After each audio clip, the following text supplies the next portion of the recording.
During my husband's funeral, my son and his fiancée threw my clothes on the sidewalk. We already sold the house. Gather your things, cry, and figure it out. With trembling hands, I called our former maid's son, whose college I secretly paid for, now a self-made millionaire. No one knew I had his number. When he pulled up in a Rolls-Royce Ghost, no one could have predicted what happened. I'm glad to have you here. Follow my story until the end and comment the city you're watching from so I can see how far my story has reached. My name is Denise, and I never imagined that the worst day of my life would get even worse.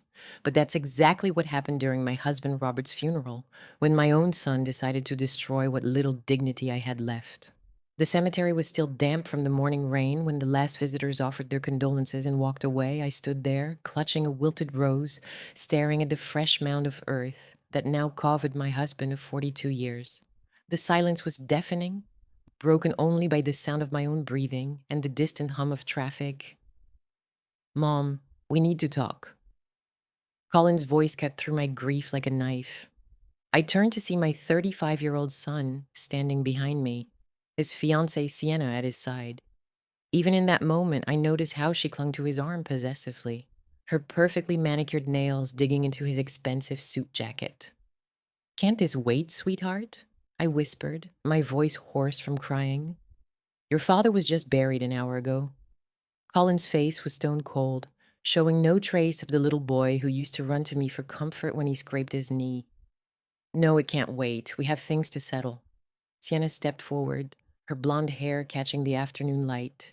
She had this smile that never reached her eyes, the kind that made my skin crawl whenever she visited. Denise, we know this is hard, but Colin and I have made some decisions about the house. My house. The house where I'd lived for 38 years, where I'd raised Colin, where every corner held memories of Robert and me building our life together. My legs suddenly felt weak. What kind of decisions? I managed to ask. Colin shifted uncomfortably, but his voice remained firm. We sold it, Mom. The sale went through yesterday morning, right before the funeral. The words hit me like a physical blow. I actually stumbled backward, my hand reaching for something to steady myself, but finding only empty air. You, what? The market was good and we got a great price, Sienna added cheerfully, as if she were discussing the weather. $87,000 above asking price, can you believe it? I stared at them both, trying to process what I was hearing. But that's my home. Robert and I, we bought that house when you were just 2 years old, Colin. All our memories. Look, Mom, Colin interrupted, his tone growing impatient. You're 67 years old. You don't need a big house anymore. Sienna and I talked about it and we think it's better this way. Cleaner. Cleaner. Like I was some kind of mess that needed to be tidied up. Where am I supposed to live? The question came out as barely a whisper. Sienna shrugged, examining her perfect red nail polish. There are some nice senior living facilities around here. Very affordable. You'll make new friends, play bingo, learn to knit. It'll be fun. Fun. She thought turning my world upside down would be fun. I looked at Colin, searching his face for any sign of the son I'd raised, the boy I'd sacrificed everything for. Colin, this is insane. You can't just sell my house without telling me. It's not even legal. Actually, it is. He reached into his jacket pocket and pulled out a folded document. Dad put the house in my name 3 years ago. Said it would be easier for taxes or something. I have every right to sell it. The betrayal cut deeper than I could have imagined. Robert had never mentioned this to me. Never said a word about transferring our home to Colin. My knees finally gave out, and I sank onto a nearby bench, the rose falling from my trembling fingers. The new owners take possession on Monday, Sienna continued, checking her phone as if she had somewhere more important to be. So you'll need to have your things out by Sunday evening. 3 days, I whispered. You're giving me 3 days to move out of my own home. We're being generous, Colin said. We could have given you 24 hours. I sat there in stunned silence, watching my son and his fiancée discuss my future like I wasn't even there. They talked about which moving company was cheapest, whether I really needed all my furniture, and how much money they'd save by not having to maintain the property. Then Colin said something that broke what was left of my heart. Honestly, Mom, this is probably for the best. You've been pretty useless since Dad got sick anyway. At least this way, you'll have some structure in your life. Useless. After 42 years of marriage, after raising his ungrateful son, after working 2 jobs to help pay for his college education, while he partied his way through business school, I was useless. That's when I remembered the small piece of paper tucked away in my purse, a phone number I'd carried with me for 15 years, never thinking I'd actually use it. With shaking hands, I fumbled through my bag until I found it, written in my own fading handwriting. I need to make a phone call, I said, standing up on unsteady legs. Make it quick, Sienna called after me. We have dinner reservations at 7. I walked about 20 feet away, close enough to the parking lot that they could still see me, but far enough that they couldn't hear my conversation. My fingers trembled as I dialed the number, half expecting it to be disconnected after all these years. It rang twice before a deep, warm voice answered. Marcus Wellington speaking. Marcus, my voice cracked. It's Denise. Denise Patterson. I need help. There was a pause, then his voice softened with concern. Mrs. Patterson, what's wrong? Where are you, dear? I'm at Greenwood Cemetery. My husband's funeral just ended, and my son, he sold my house. I have nowhere to go. The words tumbled out between sobs. I'm so sorry to bother you, but I didn't know who else to call. Don't you apologize, Marcus said firmly. Don't you dare apologize. I'm 20 minutes away. Stay exactly where you are. 23 minutes later, I heard the smooth purr of an expensive engine. Colin and Sienna were still standing by Robert's grave, probably calculating how they'd spend their newfound wealth, when a gleaming silver Rolls-Royce Ghost pulled into the cemetery parking lot. I watched from my bench as their conversation stopped mid-sentence. Sienna's mouth actually fell open, and Colin squinted at the approaching car like he couldn't believe what he was seeing. The driver's door opened, and out stepped Marcus Wellington. Gone was the skinny 12-year-old boy I remembered. In his place stood a man of 43, tall and confident, wearing a perfectly tailored charcoal gray suit that probably cost more than most people's cars. His dark hair was impeccably styled, and when he smiled at me, I saw the same gentle kindness that had drawn me to him as a child. Mrs. Patterson, he said, striding over to me with arms outstretched, I'm so sorry for your loss. I stood up and fell into his embrace, finally feeling safe for the first time since Robert's diagnosis 6 months ago. Marcus held me while I cried, his expensive suit absorbing my tears without complaint. Who the hell is that? I heard Colin whisper to Sienna, his voice carrying across the quiet cemetery. Marcus pulled back and looked at me with genuine concern. Tell me what happened. As I explained about the house sale, I watched Colin and Sienna slowly approach, their expressions ranging from confusion to suspicion.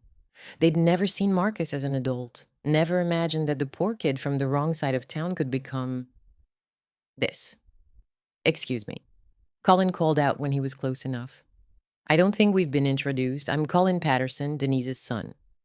Marcus turned, and I saw something flicker across his face. Recognition, certainly, but something else too, something colder. Colin Patterson, Marcus said slowly, extending his hand. I remember you.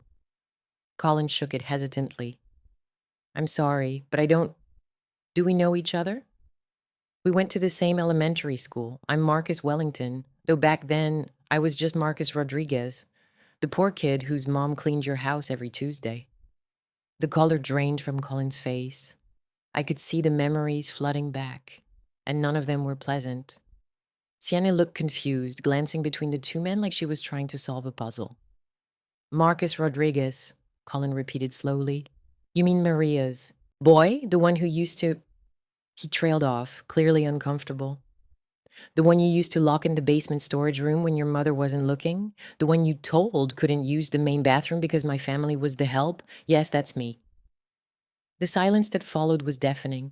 Even the birds seemed to stop singing. Sienna was the first to recover, her fake smile returning. Well, isn't this a lovely reunion? Marcus, was it? What do you do for work these days? Marcus reached into his jacket and pulled out a business card, handing it to her with a smile that didn't reach his eyes. I own Wellington Enterprises. We specialize in real estate development and investment. I watched Sienna's face change as she read the card, her eyes widening with each word. She showed it to Colin. whose face went from pale to green. Wellington Enterprises, Colin stammered. You mean the Wellington Enterprises?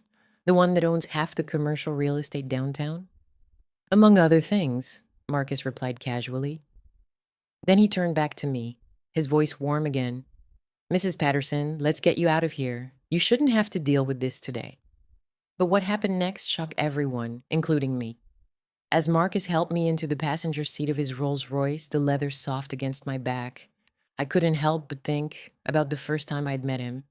He was 12 years old then, all knees and elbows, with clothes that were clean but worn thin from too many washings. His mother, Maria, had been working for our family for about 6 months when she finally worked up the courage to ask if she could bring Marcus with her one Tuesday. I'm so sorry, Mrs. Patterson, Maria had said, wringing her hands nervously. My usual babysitter is sick and I don't have anyone else to watch him. He'll be no trouble, I promise. He can just sit in the kitchen and do his homework. I'd said yes, of course. Maria was the best housekeeper we'd ever had, and I could see how hard she worked to provide for her son. And what I hadn't expected was how cruel Colin would be to the boy. The memory was crystal clear as Marcus started the engine, the car purring to life, with barely a whisper. I remembered standing at my kitchen window, watching Colin corner Marcus by our pool house. Colin was 14 then, already taller than Marcus, already learning the kind of casual cruelty that comes so easily to some children. This is our pool, Colin had said, pointing to the crystal blue water. Poor kids aren't allowed to swim in it. Poor kids aren't even allowed to look at it. Marcus had just nodded, clutching his math homework to his chest. He never fought back, never complained, never told his mother what Colin did when the adults weren't watching. But I saw everything. I saw Colin lock him in the basement storage room and tell him it was where the help belonged. I saw him pour Marcus's lunch in the garbage and tell him that people like him should be grateful for scraps. I saw him hide Marcus's homework and then call him stupid when the boy couldn't find it. The worst part was that Robert thought Colin was just being a typical teenager. Boys will be boys, he'd say whenever I brought up Colin's behavior. It builds character. Whose character, I'd always wondered. Because it certainly wasn't building anything good in Colin. Mrs. Patterson, Marcus's voice brought me back to the present. We were stopped at a red light, and he was looking at me with concern. Are you okay? You seemed far away for a moment. I was remembering, I said softly. The first time I met you, do you remember that day? Marcus smiled, but there was sadness in it. I remember everything about those days, including what your son did to me. We drove in silence for a few minutes, through neighborhoods I'd known my whole life, past the elementary school where both boys had attended, past the park where I used to take Colin when he was small, before he became the cold stranger I'd buried my husband with today. I need to tell you something, I said finally, something I should have told you years ago. Marcus glanced at me quickly before focusing back on the road. What is it? I know you never understood why things changed for you when you turned 16, why you suddenly got that full scholarship to prep school, why all your expenses were covered, why you never had to worry about money for college. I saw his hands tighten slightly on the steering wheel. The scholarship foundation said it was need-based, anonymous donors who wanted to help disadvantaged students. There was no foundation, Marcus, it was me. The car slowed as Marcus processed what I'd said. He pulled into an empty parking lot and turned to face me fully. What do you mean it was you? The words came out in a rush, like a dam breaking after years of holding back water. I couldn't stand watching Colin treat you that way. I couldn't stand seeing your mother work herself to the bone while her brilliant son had no opportunities. So I did something about it. Marcus stared at me, his dark eyes wide with shock. You paid for my education, all of it. Every penny, the prep school tuition, room and board, books, spending money, then college, then law school, $187,000 over 7 years. I'd never told anyone that number before, not even Robert. I had a separate savings account that I'd been building since Colin was born, money I put away from my teaching salary, before I became a full-time mother. Robert never knew about it. Mrs. Patterson, Marcus's voice was barely a whisper. When you graduated from Harvard Law, when you sent me that photo of yourself in your cap and gown, that was the proudest day of my life. Prouder than when Colin graduated business school, prouder than his engagement to Sienna, because you earned everything you achieved, and I had the privilege of helping you get there. Tears were streaming down Marcus's face now, and he wasn't trying to hide them. Why didn't you ever tell me? All these years, I thought. I thought I was just lucky. I thought some stranger took pity on me. Because I didn't want you to feel obligated to me. I didn't want you to succeed because you felt you owed me something. I wanted you to succeed because you deserved to succeed.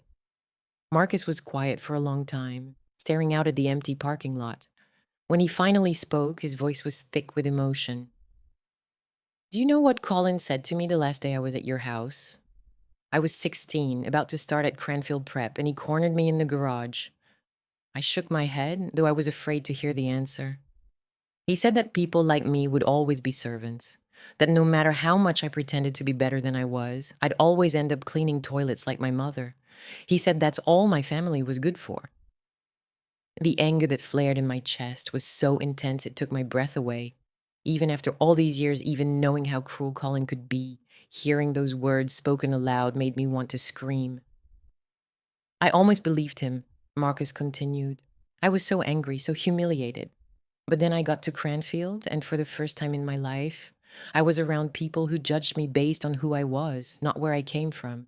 I excelled there. I made friends. I learned that Colin was wrong about me. He was wrong about everything, I said fiercely. You were worth 10 of him even then. Marcus reached over and took my hand. His was warm and strong, calloused from years of hard work despite his current success. You saved my life, Mrs. Patterson. I hope you know that. Without your help, without believing in me when no one else would, I would have given up. I would have accepted that Colin was right about me. Never, I said firmly. You were special from the moment I met you. You had something Colin never had and never will have. What's that? A good heart. We sat there for a while longer, both of us crying, both of us remembering. I thought about all the times over the years when I'd wanted to reach out to Marcus, to tell him the truth, to see how he was doing. But I'd always held back, afraid that contact with me would somehow taint his new life. I kept track of you, I admitted. When you started your first company, when you made your first million, when Wellington Enterprises went public, I was so proud. But I was also terrified that if I contacted you, it would somehow ruin everything you'd built. Marcus laughed, wiping his eyes. Ruin it? Mrs. Patterson, knowing that you were the one who made it all possible, makes every success mean so much more. All these years, I've been successful for myself, for my mother's memory, for the other kids like me who need to see that it's possible. But now I know I've also been successful for you. For the woman who saw potential in a scared 12-year-old and decided to bet everything on him. Your mother, I said suddenly, remembering Maria's kind face. How is she? I lost touch after she stopped working for us. Marcus's expression grew sad. She passed away 8 years ago. Cancer. But she lived long enough to see me graduate from law school, to see me start my first company. She died knowing that her son had made something of himself. Did she ever know about the scholarship money? I told her on her deathbed. She cried for an hour straight, then made me promise to find you someday and thank you properly. She didn't need to thank me. She raised an incredible son. We both know she had help, Marcus said gently. Not just financial help. You gave me something even more valuable than money. What's that? Hope, and the knowledge that somewhere in the world someone believed I was worth saving. As we pulled out of the parking lot and headed toward whatever came next, I realized that today had been both the worst and most redemptive day of my life. I'd lost my home, been betrayed by my son, and buried my husband. But I'd also found the answer to a question I'd carried for 15 years. Had it all been worth it? Looking at Marcus now, successful and confident and kind, I knew it had been worth every penny and more. But what I didn't know yet was that Marcus had plans of his own. Plans that would change everything for both of us, and for Colin too.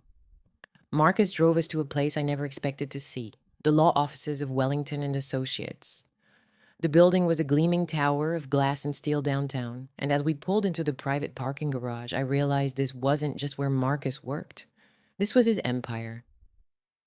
You own this entire building? I asked as we stepped into a private elevator that required a special key card.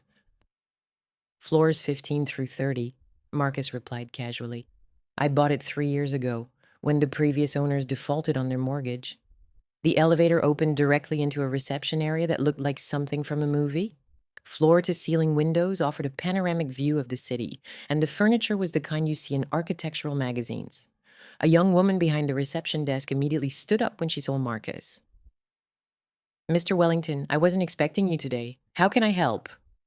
Sarah, I need you to pull the Patterson file. Everything we have on Robert and Colin Patterson, particularly the property transfers and will documentation. My blood went cold. Marcus, how do you have files on my family? He guided me to his office, which was even more impressive than the reception area.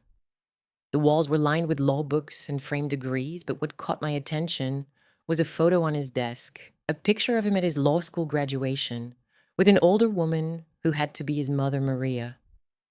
Mrs. Patterson, please sit down. What I'm about to tell you might be upsetting. I settled into the leather chair across from his massive desk, my hands trembling slightly.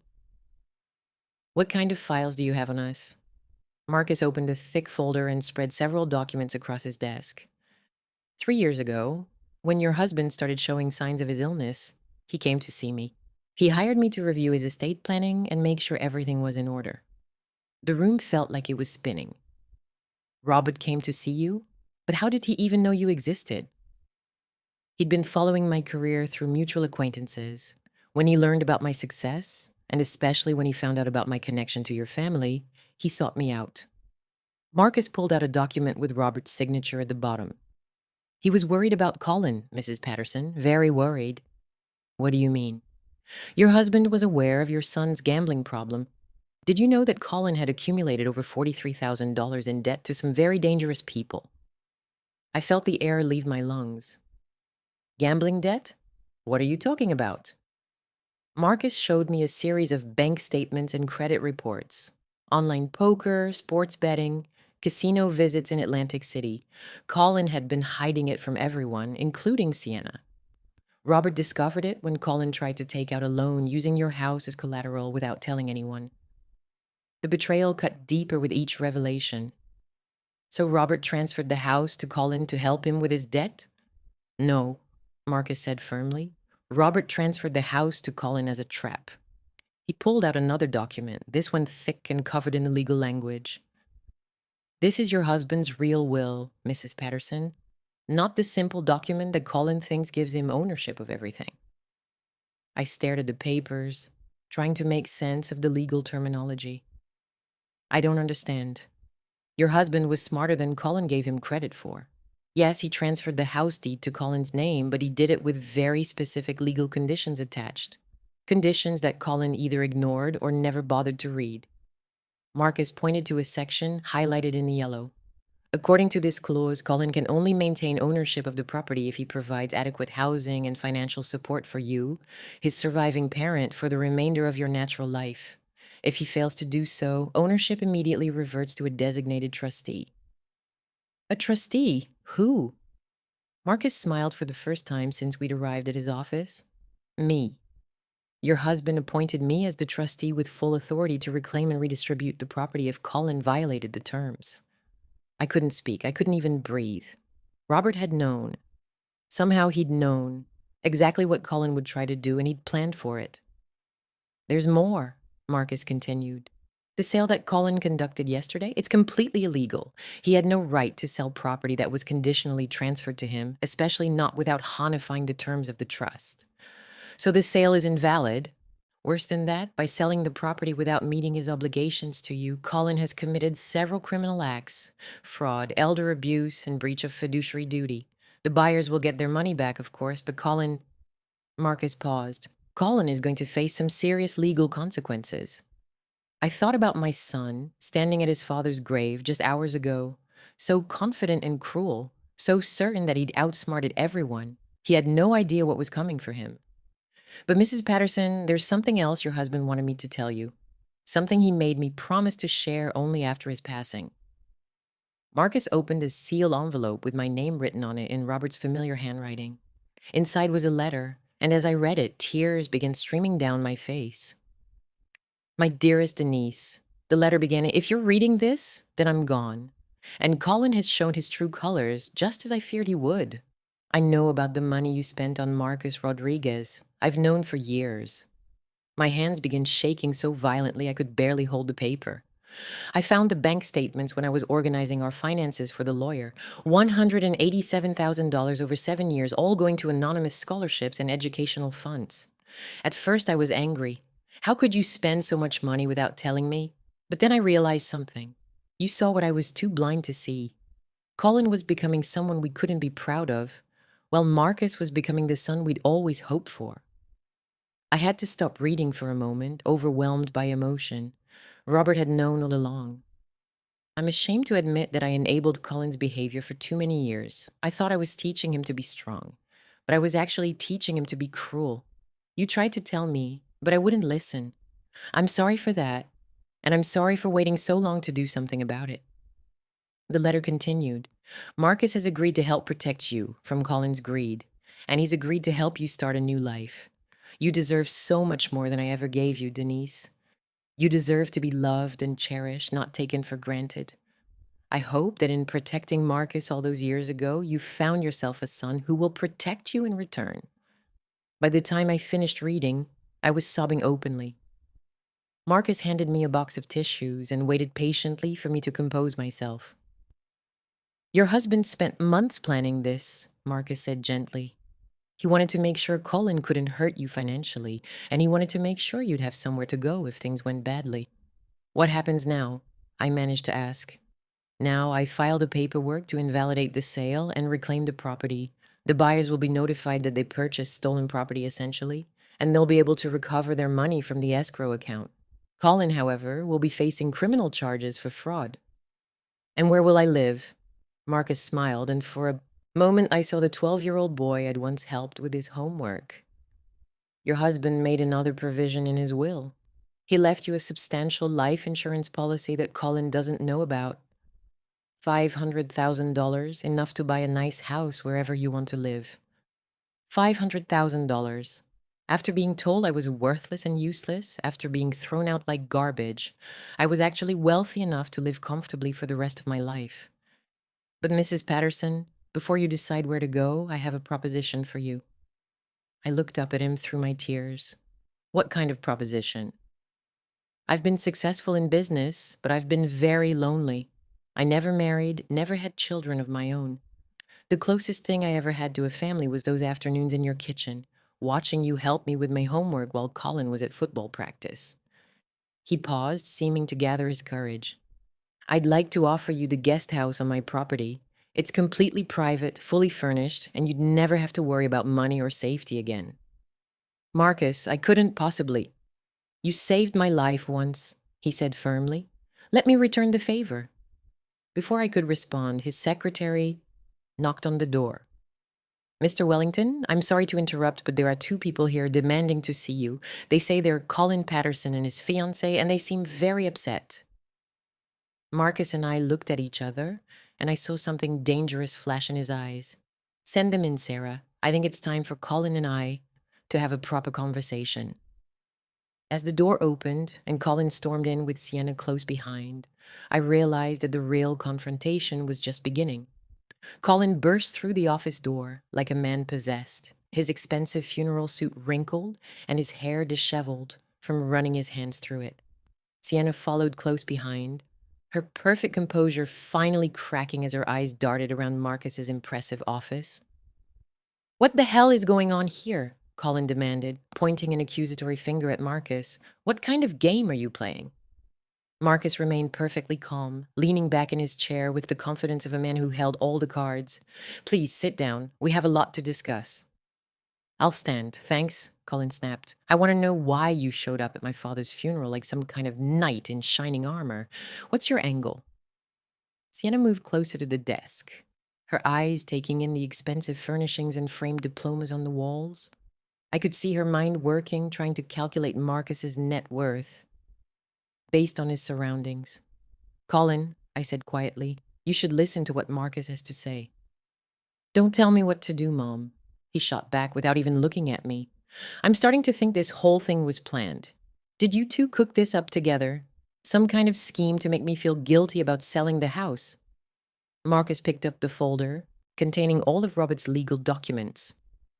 Your father hired me 3 years ago to handle his estate planning. Did you know that, Colin? The color drained from my son's face. That's impossible. Dad never mentioned any lawyer except old Mr. Henderson. Mr. Henderson handles wills and basic estate work, Marcus replied smoothly. Your father came to me for something more complex. He was concerned about your financial situation. Sienna frowned. What financial situation? Colin's doing great. He just got promoted to regional manager. Marcus opened the folder and pulled out a thick stack of papers. Colin, would you like to tell your fiancé about the $43,000 in gambling debt you've accumulated, or should I? The silence that followed was deafening.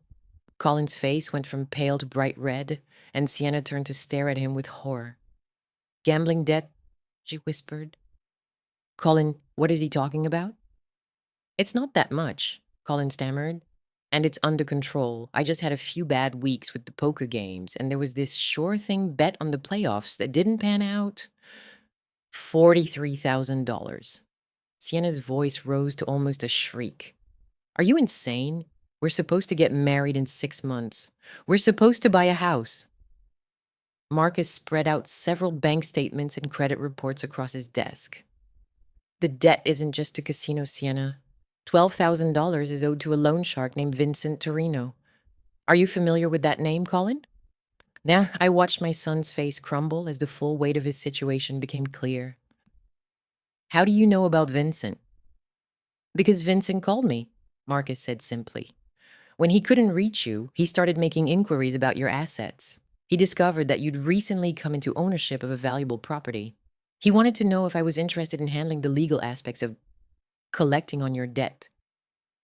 Sienna backed away from Colin like he was radioactive. You borrowed money from a loan shark? What kind of person are you? Vincent's not that bad, Colin said desperately. He gave me an extension until the end of the month. That's why I needed to sell the house so quickly. The money from the sale would have covered the debt and left plenty for our wedding. Would have covered it? Marcus emphasized the past tense. Colin, I have some bad news for you. The sale of your mother's house was completely illegal. What do you mean illegal? Colin's voice cracked like a teenager's. I own that house. Dad put it in my name. Marcus pulled out Robert's will and placed it in front of Colin. Your father transferred the property to you conditionally. You were required to provide housing and financial support for your mother for the rest of her life. By selling the house and throwing her out, you violated the terms of the transfer. Colin grabbed the document and scanned it frantically. I watched as his eyes found the relevant clause, then read it again and again as if he could will the words to change. This can't be legal, he said finally. You can't just add conditions after the fact. The conditions were there from the beginning, Marcus replied. You simply never bothered to read the fine print. Your father knew exactly what kind of person you were, Colin. He planned for this. Sienna was reading over Colin's shoulder, her face growing paler with each word. Oh my God, Colin, you don't actually own the house. You never did. So what happens now? Colin asked, his bravado finally collapsing. Marcus leaned forward, his voice taking on the tone of a prosecutor addressing a defendant. Now, several things happened very quickly. First, I filed paper to invalidate the sale. The buyers will get their money back from escrow, but you'll be liable for all associated costs and fees. Second, I file a complaint with the district attorney's office for elder abuse, fraud, and breach of fiduciary duty. Elder abuse? Colin sputtered. I didn't abuse anyone. You threw your 67-year-old mother out of her home 3 days after her husband's funeral, Marcus said coldly. You denied her access to her belongings and told her she had until Sunday to find somewhere to live. In legal terms, that's textbook elder abuse. I watched Colin's world crumble in real time. His hands were shaking as he set the will back on the desk, and sweat was beading on his forehead, despite the office's perfect climate control. There has to be something we can work out, he pleaded. Some kind of deal. I'll apologize to Mom. I'll find her a nice apartment. You'll what? Marcus interrupted. Pay for her housing with money you don't have? Money you've already spent or gambled away? Sienna suddenly spoke up, her voice sharp and angry. Wait a minute. If Colin doesn't actually own the house and the sale is invalid, then where exactly does that leave us financially? Marcus smiled, but there was no warmth in it. That's an excellent question. Colin, would you like to explain to your fiance how much money you actually have in your bank accounts right now? Colin's silence was answer enough. Sienna turned to face him fully, her hands clenched into fists. Colin Patterson, you tell me right now how much money we have? The checking account has about $800. Colin mumbled. What about savings? There is no savings. What about the money your father left you? There wasn't any money, Colin admitted, just the house. And now? And now we have nothing, Sienna finished. Worse than nothing. We have negative $43,000. She stood up abruptly, pulling her engagement ring off her finger. I can't do this, Colin. I thought I was marrying someone successful, someone stable, not a gambling addict who steals from his own mother. Sienna, please, Colin begged. We can work this out. Marcus, surely there's some way to fix this. What if I pay you? What if I give you a percentage of whatever I make for the next few years? Marcus leaned back in his chair, studying Colin with the same expression a scientist might use to examine an interesting specimen. You know what's funny, Colin?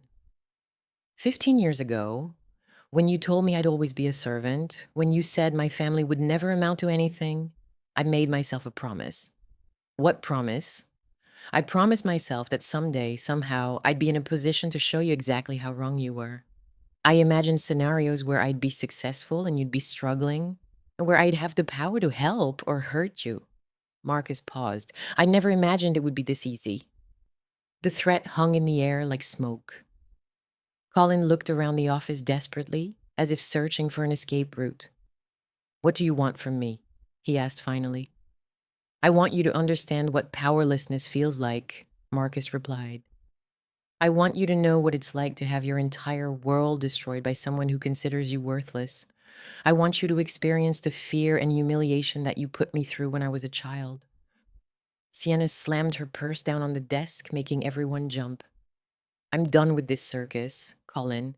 When you figure out how to become an adult and deal with your problems, call me. Until then, don't.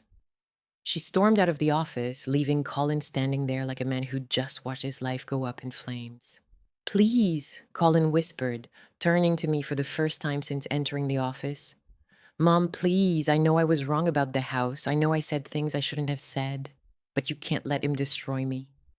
I'm your son. For a moment, looking at his desperate face, I almost felt sorry for him. This was the little boy I'd raised, the child I'd loved unconditionally, despite his flaws. But then I remembered his words at the cemetery. You've been pretty useless since Dad got sick anyway. You made your choice, Colin, I said quietly. You chose to see me as a burden instead of your mother. You chose to steal my home instead of taking care of me. You chose to gamble away your future instead of building something meaningful. But I'm your son, he repeated, as if that should excuse everything. Yes, you are, and that's what makes this so heartbreaking. Marcus stood up and walked around his desk to stand beside my chair. Colin, here's what's going to happen. I'm going to file all the necessary paperwork to reverse the illegal sale of your mother's house. You're going to face criminal charges for elder abuse and fraud, and Vincent Torino is going to come looking for his $43,000. You can't do this to me, Colin said desperately. We're family. Mom, tell him we're family. I looked at my son, really looked at him, and realized that somewhere along the way I'd lost him. The sweet boy I'd raised had become this selfish, cruel man who thought family was something you could take advantage of without consequences. Family doesn't throw each other away, Colin, I said. You taught me that today. As Marcus called security to escort Colin from the building, I felt something I hadn't expected to feel: relief. For the first time in years, I wasn't worried about my son's problems becoming my problems. For the first time in decades, I was free to choose my own path. But I still had no idea just how much my life was about to change. 3 weeks had passed since that devastating afternoon in Marcus's office, and the consequences of Colin's actions were unfolding exactly as Marcus had predicted. I was staying in the beautiful guest house on Marcus's property, a charming two-bedroom cottage with its own garden and complete privacy. For the first time in months, I was sleeping peacefully through the night. Marcus had been nothing but respectful and kind, checking on me daily but never intruding. He'd helped me retrieve my belongings from my old house before Colin could do anything with them, and he'd even hired a moving company to transfer everything to my new space. The cottage was fully furnished, but he insisted I bring anything that held sentimental value. "This is your home now," he'd said simply. "It should feel like you." I was arranging some of my favorite photos on the mantelpiece when I heard a car pull into the main driveway. Through my kitchen window, I could see a beat-up Honda Civic that I didn't recognize. The driver's door opened and Colin stepped out, looking haggard and desperate. My heart clenched despite everything that had happened. He'd lost weight, his clothes were wrinkled and ill-fitting, and he hadn't shaved in what looked like several days. This wasn't the confident, cruel man who'd thrown me out of my home. This was someone who'd hit rock bottom. I watched as he walked up to the main house and rang the doorbell. A few minutes later, Marcus appeared at my cottage door. "Your son is here," he said gently. "He's asking to see you. I told him it was your choice whether or not to speak with him." I looked out the window again. Colin was pacing back and forth on the porch, running his hands through his hair in a gesture I recognized from his childhood. He'd done the same thing whenever he was in trouble and didn't know how to fix it. "I'll talk to him," I said finally. "But I want you there with me." Marcus nodded. "Of course. We can use the main house. More neutral territory." 10 minutes later, I sat in Marcus' elegant living room, facing my son across a coffee table that probably cost more than Colin's car. He looked even worse up close, his eyes red-rimmed and his hands shaking slightly. "Hi, Mom," he said quietly, not meeting my eyes. "Hello, Colin." The silence stretched between us, heavy with unspoken accusations and regrets. Finally, Colin cleared on his throat. "I came to apologize," he began, his voice barely above a whisper.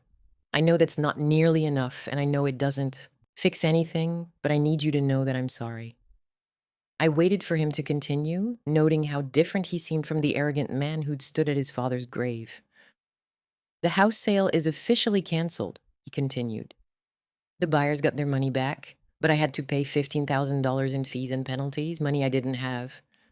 "How did you pay it?" Marcus asked, Colin's face flushed with embarrassment. "I had to sell my car, my watch, some other stuff. I'm driving Sienna's old Honda now. Well, I was driving it until yesterday."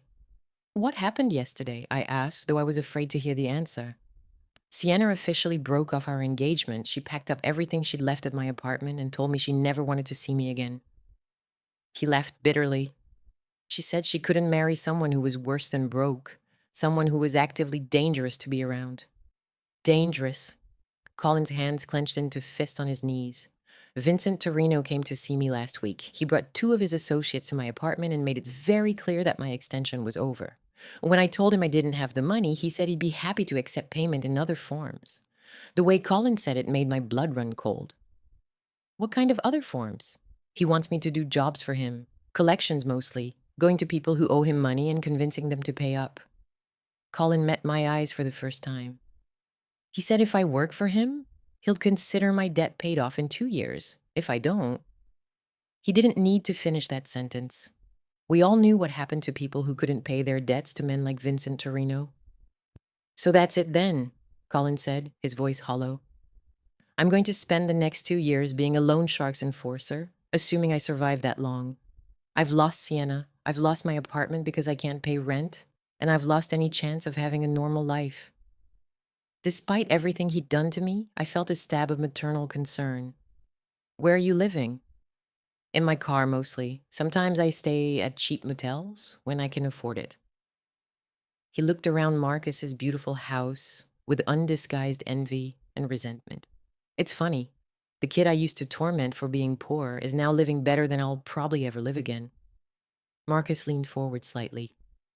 "Colin, do you remember what you said to me the last day I was at your house, when I was 16? Colin's face went pale. "Marcus, I was just a kid. I said a lot of stupid things. You told me that people like me would always be servants, that no matter how much I pretended to be better than I was, I'd always end up cleaning toilets like my mother." Marcus's voice was calm, but I could hear the steel underneath. You said that's all my family was good for. I was 14 years old, Colin protested. Kids say cruel things they don't mean. Do they? Marcus asked quietly. Because you were still saying cruel things 3 weeks ago. To your own mother, at your father's funeral. The room fell silent except for the ticking of an antique clock on the mantelpiece. Colin stared at his hands, his shoulders shaking with what might have been suppressed sobs. I know I'm a terrible person, he whispered. I know I don't deserve forgiveness, but Mom, I'm scared.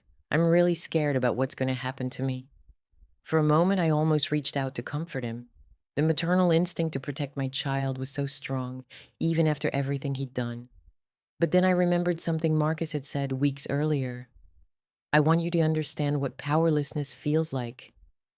You should be scared, Colin, I said quietly, because for the first time in your life, your actions have real consequences that you can't charm or manipulate your way out of. Colin looked up at me with surprise, as if he hadn't expected such a direct response. So you're just going to let me be destroyed? You're going to let Marcus ruin my life? Marcus isn't ruining your life, I replied. You ruined your own life. Marcus is just making sure you can't ruin anyone else's. I'm your son. Colin's voice rose desperately. Doesn't that mean anything? I stood up and walked to the window, looking out at the perfectly manicured garden. Yes, Colin, it means everything. It means I loved you unconditionally for 35 years. It means I sacrificed my own dreams and ambitions to give you every advantage I could. It means I defended you to teachers and neighbors and even your own father when you showed signs of becoming cruel. I turned back to face him. And it means I failed you as a mother by never teaching you that there are consequences for treating people badly. Colin's face crumpled. Mom, please, I'll change. I'll go to therapy. I'll join Gamblers Anonymous. I'll do whatever it takes. You'll change because you have to now, I said sadly. Not because you want to be a better person, but because you're out of options. That's not real change, Colin. That's just survival. Marcus cleared his throat gently. Colin, there is one thing I'm willing to offer you. Both Colin and I turned to look at him in surprise. If you agree to complete a residential addiction treatment program and commit to 2 years of supervised community service helping elderly and disabled people, I'll pay off your debt to Vincent Torino. Colin's mouth fell open. You'd do that after everything I did to you? I'm not doing it for you, Marcus said firmly. I'm doing it for your mother. She doesn't deserve to spend the rest of her life wondering if her son is safe, even if that son doesn't deserve her concern. And if I refuse? Colin asked. Marcus shrugged. Then you deal with Vincent on your own, and you live with whatever consequences come from that choice. Colin was quiet for a long time, processing the offer. Finally, he looked at me with tears in his eyes. Mom, if I do this, if I really try to change, do you think you could ever forgive me? I considered the question carefully. I can forgive you, Colin. I probably already have, because that's what mothers do. But I can't forget what you've shown me about who you really are. And I can't trust you again just because you promised to be different. So what does that mean for us?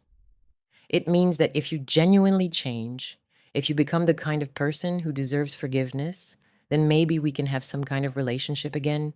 But it will be a different relationship built on who you become, not who you used to be. Colin wiped his eyes with the back of his hand. And if I don't change, if I can't change, then you'll have to live with the consequences of the choices you've made, just like everyone else does. As Colin left that day, agreeing to Marcus's terms and checking himself into a treatment facility the following week, I felt something I hadn't expected. Hope. Not hope that Colin would magically become a different person, but hope that maybe finally he would learn what it meant to take responsibility for his actions. But more than that, I felt grateful. Grateful for Marcus, who had grown from a frightened boy into a man of integrity. Grateful for the chance to start over at 67. And grateful, finally, to be free from the burden of loving someone more than they were capable of loving me back. The next chapter of my life was just beginning. And for the first time in decades, I was excited to see what it would hold. 2 years later, I stood in my kitchen making Sunday dinner, the autumn sun streaming through windows, that overlooked a garden I'd helped design and plant. The cottage had truly become my home, filled with memories of quiet evenings, long conversations with Marcus, and the kind of peace I'd never thought possible at my age. Marcus had been true to his word about paying off Colin's debt to Vincent Torino, and my son had completed his residential treatment program, followed by community service at a senior center across town. I received monthly reports about his progress from his counselor, but we hadn't spoken directly in over a year. That was about to change. "Mrs. Patterson?" Marcus called from the main house. "Your guest is here." I dried my hands on my apron and walked to the front door, my heart beating faster than I cared to admit. Through the window, I could see Colin standing next to a modest but clean sedan, wearing clothes that actually fit him properly and looking healthier than he had in years. When I opened the door, he smiled tentatively. "Hi, Mom. Thank you for agreeing to see me." "Come in," I said, stepping aside. "Dinner won't be ready for another hour, but we can talk."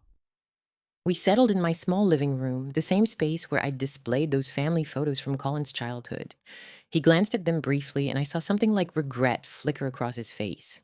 "You look good," I said, and meant it. The desperate, haggard man who'd begged for help 2 years ago had been replaced by someone who seemed genuinely at peace with himself.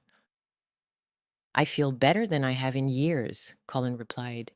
"The program was harder than I expected, but it helped me understand a lot about myself, about why I became the person I was."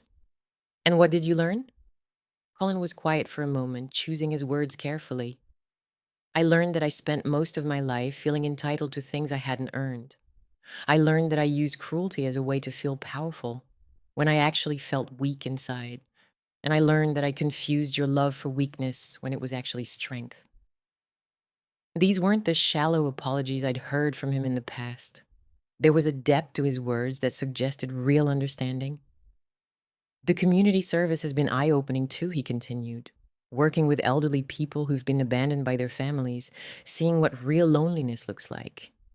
It made me realize how lucky I was to have a mother who never gave up on me, even when I gave her every reason to." "What are you doing for work now?" I asked. "I'm a counselor at the treatment center where I was a patient. It turns out that having lived through addiction and recovery gives me credibility with people who are just starting their journey." He smiled, and for the first time in years, it reached his eyes. "It's not glamorous work, and the pay isn't great, but I feel like I'm actually helping people instead of just taking from them." I felt a warmth spreading through my chest that I recognized as maternal pride. Not the fake pride I'd tried to manufacture when Colin was making poor choices, but genuine admiration for the person he was becoming. "There's something else," Colin said, his voice growing more serious. "I have a girlfriend. Her name is Rebecca, and she's a social worker. She knows everything about my past, including what I did to you. She says she fell in love with who I am now, not who I used to be." "That's wonderful, Colin. I'd like to meet her someday." "She'd like to meet you too. She actually suggested that I reach out to you. She said that anyone who could raise a son with enough conscience to eventually change must be a pretty remarkable woman." Before I could respond, there was a gentle knock at the door. Marcus peered in, looking slightly uncertain. "I'm sorry to interrupt, but I wanted to make sure everything was going well." "Please come in," I said. "Colin was just telling me about his work." Marcus entered cautiously, and I could see the tension between the two men. They'd seen each other several times during Colin's treatment, but their interactions had been purely professional. Colin stood up and extended his hand. "Marcus, I owe you an apology that's about 29 years overdue." Marcus hesitated, then shook Colin's hand. "You don't owe me anything, Colin. You've been working to change your life. That's enough." "No, it's not enough," Colin said firmly. "I need you to know that I understand what I did to you when we were kids was inexcusable. I was a bully who used my family's economic advantage to make you feel less than human. There's no excuse for that, and I'm sorry." Marcus studied Colin's face for a long moment. "I appreciate the apology, but you should know that what you did to me made me stronger.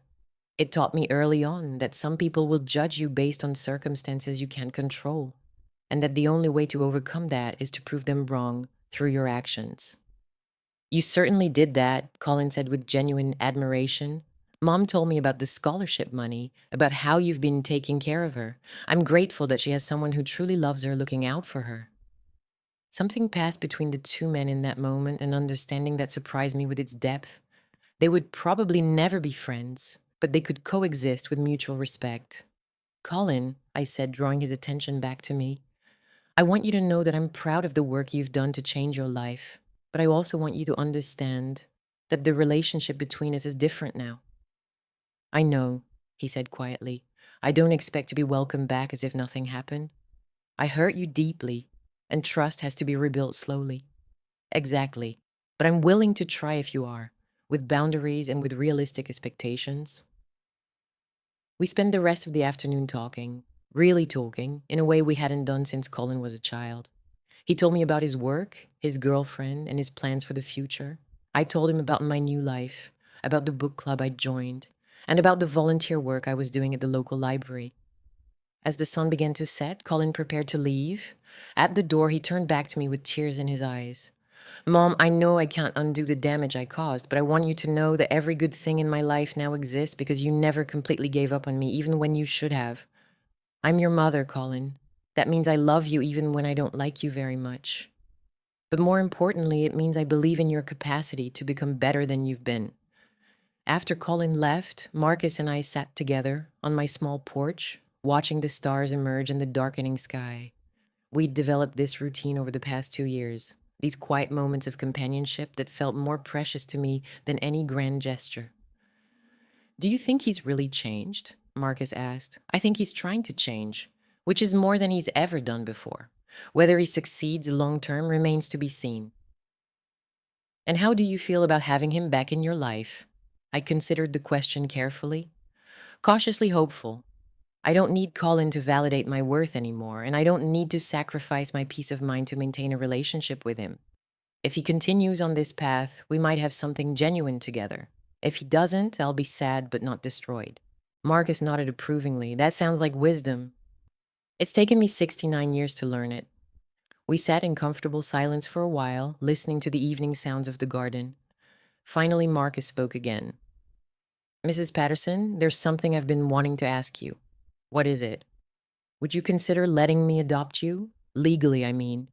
I know it sounds strange at our ages, but you've been more of a mother to me than anyone else ever was. I'd like to make it official. The question caught me completely off guard. Marcus, that's a beautiful gesture, but you don't need to. It's not about need, he said gently. It's about choice. You chose to save me when I was 12 years old, even though I wasn't your son. Now I want to choose you as my family, officially and permanently. Tears welled up in my eyes as I realized what he was offering. Not just legal recognition, but a family bond based on love and choice, rather than biology and obligation. Yes, I whispered in her, I would be honored to be your mother. 6 months later, we stood in a courthouse with Rebecca, Colin's girlfriend, and a few close friends as a judge made it official. At 70 years old, I became Denise Wellington, mother to Marcus Wellington, and gained something I'd never expected to have, a son who loved me unconditionally in return. Colin was there too, with Rebecca at his side. He'd been sober for over 2 years now, and while our relationship was still careful and measured, it was genuine in a way it had never been before. As we celebrated afterward at Marcus's house, I looked around at this small group of people who had chosen to be my family, and I realized something profound. Sometimes the greatest gift you can receive is the chance to start over. The scared 12-year-old boy I decided to help with his homework had grown up to save me in return. My biological son had finally learned what it meant to earn love rather than demand it, and I had discovered that family isn't always about blood. Sometimes it's about recognition, about seeing the best in each other and choosing to nurture it. That night, as I settled into bed in my cottage, surrounded by photos that now included Marcus's graduation from law school and Colin's completion of his recovery program, I felt something I'd never experienced before: complete contentment with my life. I'd lost a husband and nearly lost a son to his own selfishness. But I'd gained something infinitely more valuable: the knowledge that love, real love, is always a choice. And when people choose to love you for who you truly are, rather than for what you can provide them, that love can heal wounds you didn't even know existed. At 70 years old, I was finally free to be exactly who I was meant to be. And it was more beautiful than anything I'd ever imagined. Now I'm curious about you who listened to my story. What would you do if you were in my place? Have you ever been through something similar? Comment below, and meanwhile, I'm leaving on the final screen two other stories that are channel favorites, and they will definitely surprise you. Thank you for watching until here.